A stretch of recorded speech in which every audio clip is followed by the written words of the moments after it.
Hi folks, welcome back to Brew and Build. This is part 2 of how to make cider. Well, the cider's been fermenting for nearly 4 weeks. We've tested the gravity over a few days and it's stable at 1.000. So now we need to transfer it over to the unitank. We need to cold crush it, clear it, and then we'll carbonate it. I've purged the unitank and the lines with CO2. And then I'm just cleaning out the bottom tap of the fermenter with some star sand, connecting it up, and we just open up the taps on both the tank and the fermenter, and gravity will transfer the cider for us. I've got the fermenter hanging up on a simple hole system that I've got set up over the uni tanks. It's just a few pulleys, but it makes life easier instead of having to hold the fermenter up in the air. So we'll just raise the fermenter a little bit higher to speed up the transfer. Once gravity's transferred the cider, we can then set the temperature controller to 3 degrees and we'll start the cold crush. Okay, the cider's been cold crushing for 24 hours now, and now we need to get it clear. What we're going to do is we're going to fine it with some gelatin. The gelatin will attract the yeast to it and settle it out, but it probably also attracts some proteins. And the reason I say that is I tried this with some cider we had in a keg for about 18 months. I put it into the tanks, it looked crystal clear, and I thought I'll just try some gelatin in it just out of habit. And it dropped so much out that it actually filled up the sight glass, which makes me think it probably, sure, it was some yeast as well, but it must be some proteins that is dropping out.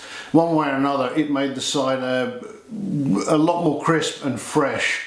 So let's have a look. Let's go and mix up some gelatin. We'll start with about 150 ml of water. We're going to heat this up to about 77 degrees is what we're aiming for. Depending on the groundwater temperature of the day, it can be anywhere from sort of a minute 10 up to nearly 2 minutes to get that.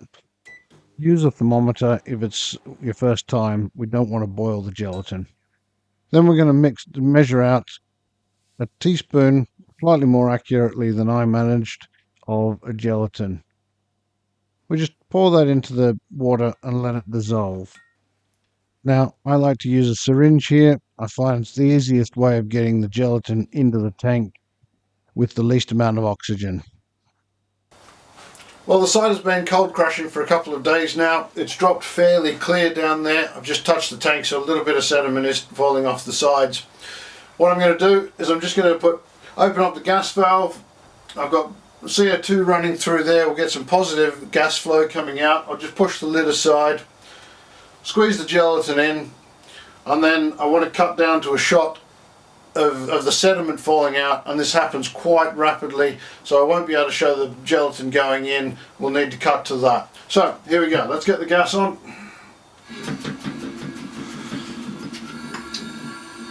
And we'll put the gelatin through the top. Now this is sped up footage, but you can see it starts falling out in very, very large chunks. And in fact, it falls out so rapidly that eventually it just blocks the neck of the uni tank. And you can see here, it just forms a big clump in the neck, which I need to clear. So to do that, I attach a tube to the bottom, and then with a bit of gas pressure in the tank, I just open it up and let some of that yeast and gelatin fall out. What I'm aiming for is just being able to see clear cider so that I know whether the yeast has all fallen out. Okay, this cider we want to be a sweet cider, so we're going to sweeten it with fructose this time. I've used sucrose plenty of times before, but it gets a non-authentic sort of sweetness to it, and I'm hoping that fructose, being the main sweetener, sugar in fruit, will give it a more authentic appley taste. So we're going to sweeten it with fructose. We'll have a look at the quantities of that. But obviously before we put any sort of fermentable sugar into our cider, we're going to have to stabilize it, otherwise it's just going to go and re-ferment on us. So to do that, we're going to add Campden tablets and we're going to add potassium sorbate. Now normally you'd add those perhaps 24 hours beforehand and let them do their work before you go and add sugar to it. But our cider's sitting at about 3 degrees. We've cleared all the yeast out of it. It's looking crystal clear out there. So I'm not particularly worried that the yeast is going to start fermenting. So what I'm going to do is I'm going to mix these all together and dissolve them in one go, and we'll put them into the tank in one hit. So let's have a look at our quantities for fructose. So here I've measured out 300 grams of fructose. To that I'm going to add 4 Campden tablets. I find it's easiest to crush these between 2 spoons. The Campden tablets will knock the yeast down and stall it a bit. Then I'm going to add 2 teaspoons of potassium sorbate. The potassium sorbate will stop the yeast cells then from reproducing, so that we can safely add a fermentable sugar to our cider. Then we just need to add a little bit of warm water and get it all to dissolve. Just stir your mixture until it goes clear. If it's not clear, you'll find the sugar crystals or the fructose crystals will then settle to the bottom and potentially fall out of solution. Then we're back to the unitank where we'll add the solution into the cider. So what I'm doing here is I'm putting some CO2 pressure in it so I can get some positive flow out the top when I take the top off. I'm also running the carbonation stone in it at this point to get a circulation of the cider inside to make sure the mixture mixes all around quite nicely. We want both the fructose to equally mix through, but we also want the Campden tablets and potassium sorbate to mix through to make sure we stop the yeast. Once the top's back on, we take the pressure up to 14 psi using the carbonation stone. We set the temperature at 3 degrees, and that should give us about 2.8 volumes of carbonation. After a few days stabilized at these temperatures and pressures, we can bottle it. We use a Blichman beer gun. I've replaced the hose with about 20 foot of hose. It equalizes the pressure a lot better, and the transfer into the bottles tends to go without a hitch.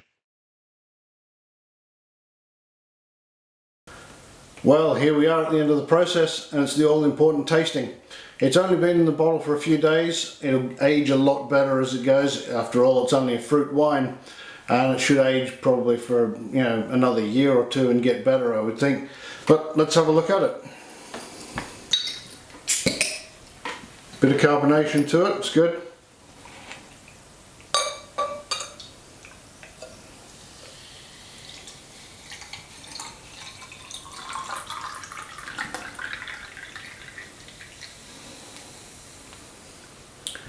It's a nice colour. It's almost got a slightly green colour to it. It's absolutely clear. I don't know how well you can see through that, but it is absolutely crystal clear, and I could certainly read through that with no problem at all. The bubbles are nice. The colour is great. It is nice to smell as well. It's a real appley aroma to it. We've managed to keep all those apple aromas with the colder fermentation down at the lower temperatures.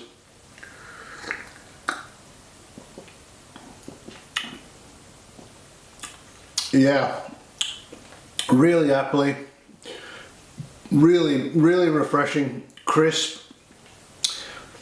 The fructose has worked really well in it. It's not as sweet as when I've used sugar. It's a more natural sweetness with the fructose, and it definitely keeps the fruitiness and the appliness in the drink. It's not overpoweringly sweet. It's almost a little bit subtle, but very crisp.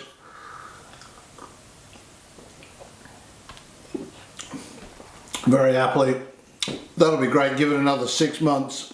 And that's going to be fantastic on the hot day in summer. Crisp, light, refreshing. That's a good cider. Well, thanks for watching, folks. It's been a long process, but we got there in the end. If you'd like to see any more, please have a look at the website and some of the other videos. And we'll be back with another video. Until then, Life's good. Drink more cider.